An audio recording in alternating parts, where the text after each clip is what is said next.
I've adapted Linda Hart's words. In the quiet of these moments, let us take a common breath. Unclench and open to each other and the Holy One we call by many names. We arrive in these moments bearing the whole of our lives. We bring with us the worries and troubles of our days. Here in the quiet, joined with each other, may we release our hearts from them, find a moment of peace. We come to these moments with the freshness of love, the grace of small treasures, with hope and faith, knowing well the promise of the dawning day, even after the longest of nights. Here in the quiet, may we lift up our hearts in gratitude for the gifts of our lives, pausing in thanksgiving. It is written that to everything there is a season, and in our hearts, we know that is true. Our chalice lighting is by Brian C. Lee, The Light Within Us. We light our chalice as a symbol of the light within us and the light that flows through the world around us. It is our beacon as we search for truth. It is the warmth in our hearts for love. And it is the energy that propels us to action. May we be kindled by our time together. Thank you. In Ecclesiastes of Hebrew Scripture, we read that there is a time for everything and a season for every activity under the heavens, a time to be born and a time to die. Today, on December 21, the arrival day of the completed winter solstice, begins winter from the longest night of the year last night, and the completion of autumn's dying foliage as the days grew shorter and the nights longer, leaving us with the beauty of the evergreens as a symbol of ongoing life, of life's endurance. Winter solstice is December's quiet turning point when darkness seems to envelop the world. For ancient people, the solstice was a time of mystery, awe, and thankfulness. The warm weather would be returning, and crops could again be planted. Today, as the winter solstice invited us to reflect on the interplay between darkness and light,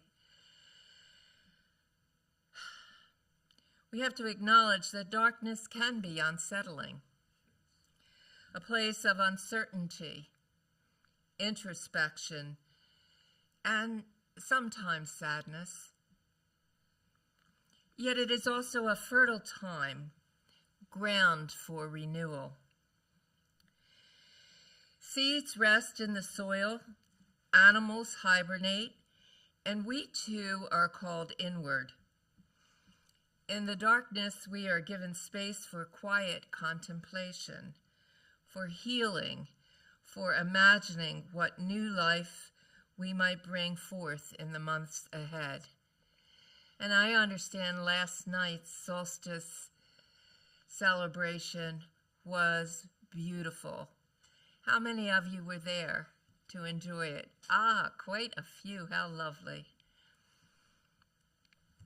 When the solstice arrives, many traditions, including our own, kindle fires, light candles, and gather in circles to mark the rebirth of the light. These acts are not just gestures. They are proclamations of hope. They remind us that even in the deepest night, the promise of dawn returns. In our own lives, we can honor the solstice by noticing where light emerges after struggle, by holding space for ourselves and others to rest and renew, and by welcoming the gifts, yes, the gifts that darkness brings. For many of us, early winter is a time when nature presses pause, a sacred interlude between the vibrancy of autumn and the anticipation of spring.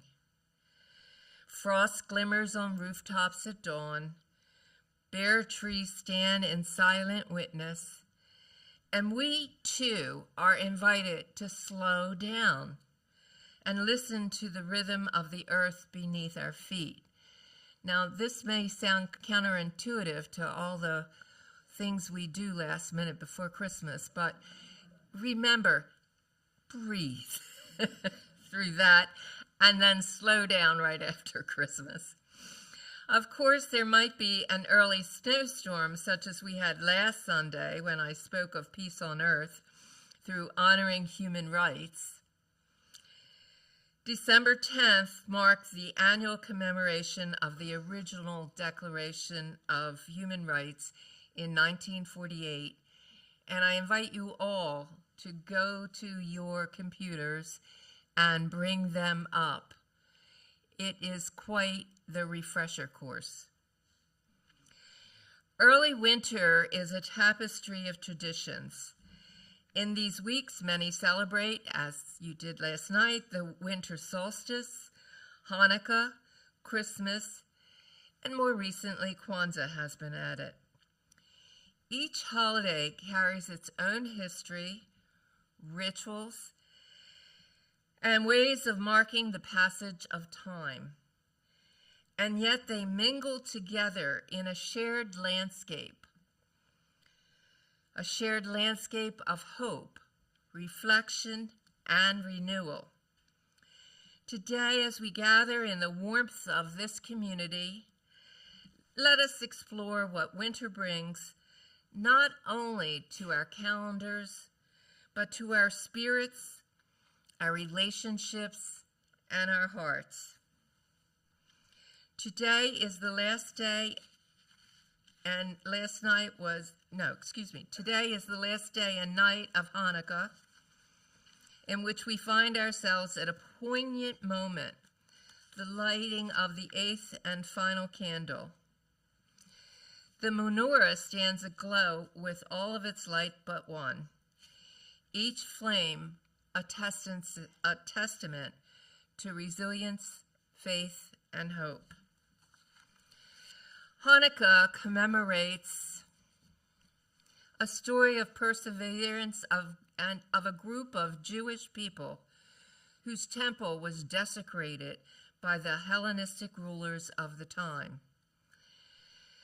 In opposition, Matthias Maccabee, a Jewish priest, and his 5 sons reclaimed their sacred space, dedicating themselves and the temple to their beliefs. The available purification oil was enough to last only one day. The miracle of Hanukkah is that the oil supply burned for 8 days until their temple was freed. These 8 days are commemorated annually to remember the ancient story and to symbolize steadfastness during uncertainty. Spiritually, Hanukkah teaches us that hope can be kindled even in the darkest time. The act of lighting candles night after night is a ritual of trust. We honor the light we have, even if it seems fragile or fleeting. By the 8th night, the menorah radiates with fullness, reminding us that perseverance, yes, perseverance, can bring about transformation. This year, as the 8th candle is lit here, may we, as the 8th candle is lit here, may we pause to ask ourselves, where do we find hope in our own lives?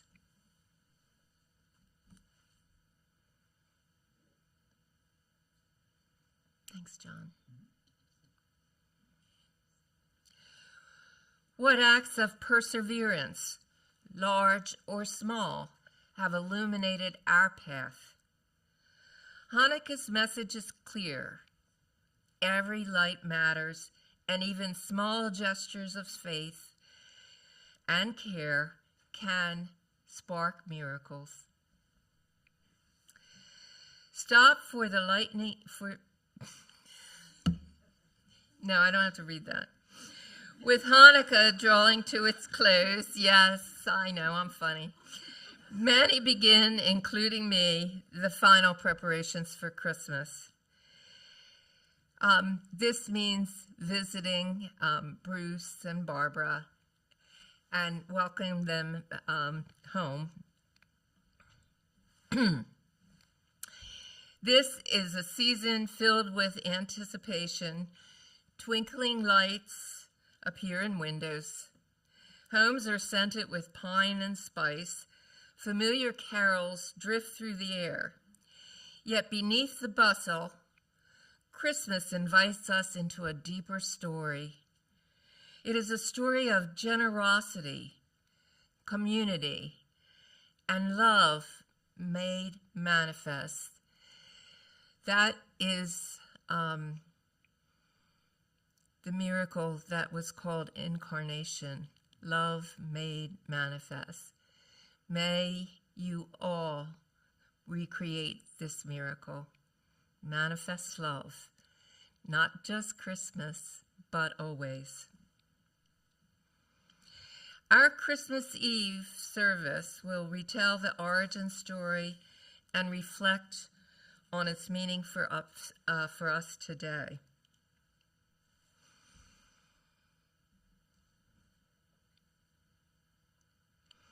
All the holidays beckon us to gather with family, friends, and neighbors.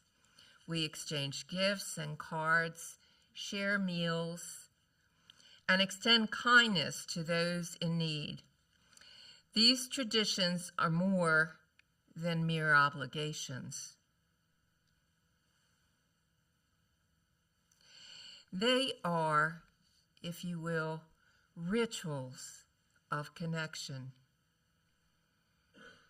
Think of what you're doing for Christmas, whatever it is that you do year in and year out as the Christmas ritual.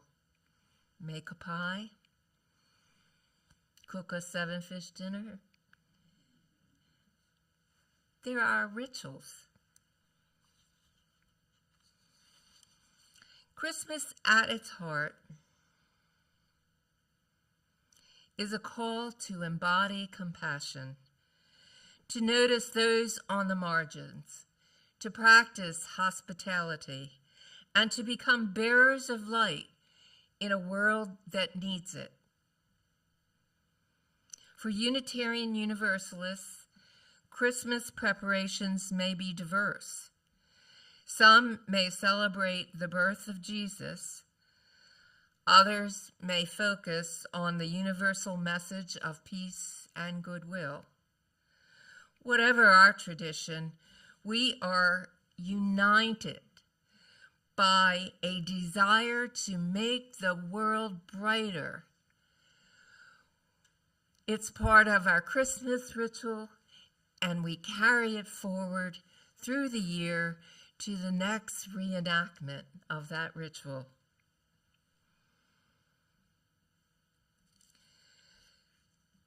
Winter brings a rich tapestry of emotions.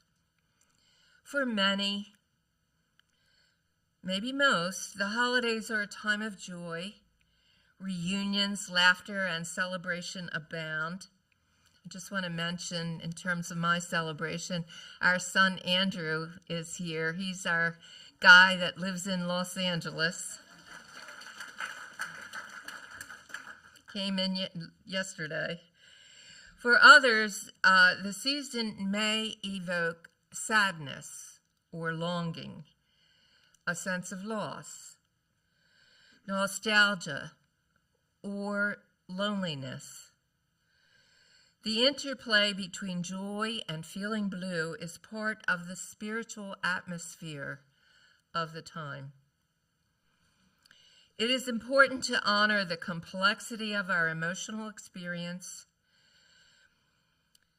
The expectation of constant merriment can be overwhelming. It may leave little time for quiet self-reflection and little room for grief, recuperation from fatigue, or feelings of uncertainty and loss. Yet the wisdom of winter is that both light and darkness are necessary. Within our congregation, let us remember that each person holds a unique story. Not one of our stories is the same. Some may be mourning loved ones. I remember the Christmas after my mother and stepfather-in-law died. It was not joyful.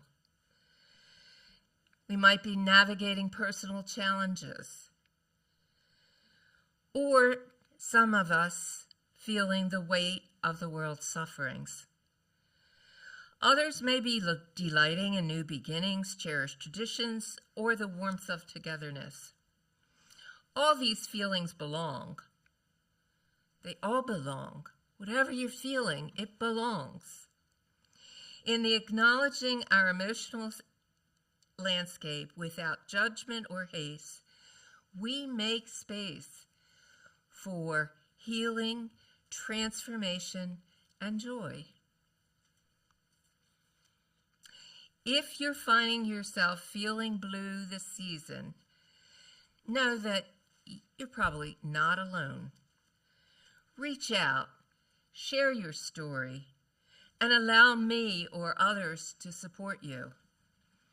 My cell phone's in Breeze. If you are feeling joyful, let your light shine and offer kindness to those who need it. Together, we can create a spiritual home where all feelings are honored and all hearts are held. For all its challenges, winter is a powerful spiritual teacher. When nature slows, we're invited to slow as well. The chill in the air encourages us to seek warmth and comfort, not only in our homes, but in our souls, in our hearts, if you will. The long nights beckon us to reflect, to listen deeply, and discern what matters most. In the stillness of winter, we may ask ourselves, what are we longing for? What dreams are waiting to be born? What wounds need tending? This season offers a rare opportunity to cultivate mindfulness, gratitude, and presence. We can nurture our inner light even as the world outside lies in shadow. Winter also fosters connection. As we gather for worship, meals, or celebrations, we are weaving a tapestry of belonging. We are reminded that we are part of something larger than ourselves, a tapestry of shared hopes, struggles, and aspirations. Kwanzaa, celebrated from December 26 to January 1, primarily by African Americans, offers a powerful reminder that everyone is woven into a larger communal tapestry. I would love to see one of our celebrating churches invite us to attend a Kwanzaa ritual. Wouldn't you? Its 7 guiding principles: unity, self-determination, collective work and responsibility, cooperative economics, that's one to research, purpose, creativity, and faith, emphasize that personal fulfillment is deeply connected to the well-being and the progress of the very large whole community. The spirit of Kwanzaa aligns with the season's call to nurture belonging, gratitude, and mutual support.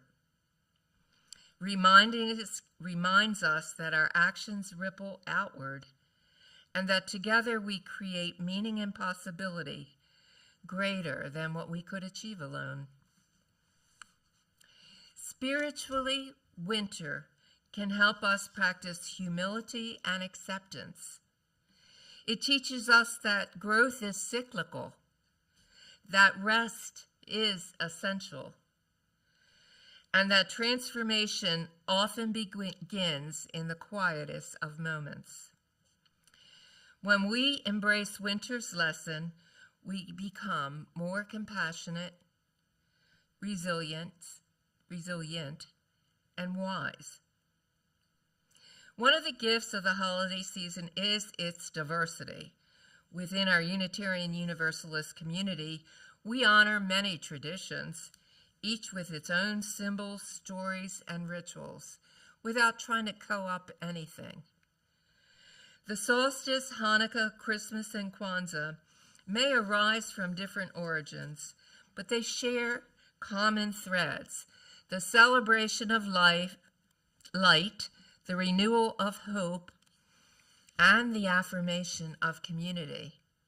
Now, I want to take a moment right now and have you say, we celebrate this community. We celebrate this community. Thank you. By exploring these holidays together, we discover deeper unity. The burning candles of Hanukkah, the Yule fires of the solstice, the twinkling lights of Christmas, the Kwanzaa ritual of lighting the Kinara will express our yearning for illumination and warmth. Each tradition invites us to be present, to cultivate gratitude, and to nurture goodness in ourselves and in others. As Unitarian Universalists, our spiritual path is inclusive. We do seek wisdom from many sources, embracing religious pluralism and honoring the unique journey of everyone. In this season, let us celebrate our diversity, not as any kind of a challenge to be overcome, but as a richness to be treasured. Let us listen to one another's stories, learn from each other's rituals, and seek unity in our shared humanity. Each time that a tradition or story is retold, there's a little something different, something we missed hearing before, or perhaps a new wrinkle. The spiritual atmosphere of winter is woven from many strands. What then does winter bring? It brings darkness, yes, but also the promise of returning light.